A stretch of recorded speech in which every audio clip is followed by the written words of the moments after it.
அந்தோணியாரே புது வாழ்வு தாருமையா அந்தோணியாரே புது வாழ்வு தாருமையா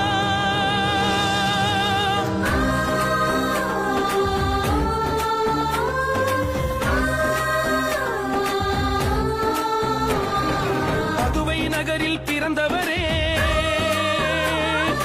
புதுமைகள் கோடி புரிந்தவரே உத்தம வாழ்க்கையில் உறுதியுடன் நித்தமும் தேவனை பணிந்தவரே உத்தம வாழ்க்கையில் உறுதியுடன் நித்தமும் தேவனை பணிந்தவரே ஆண்டுக்கு ஒரு முறை அனைவரும் கூடி அன்புடன் உம்மை போற்றி புகழ்ந்திடவே கொடியேற்றி குதுகலித்தே கொண்டாடி மகிழ்கின்றோம்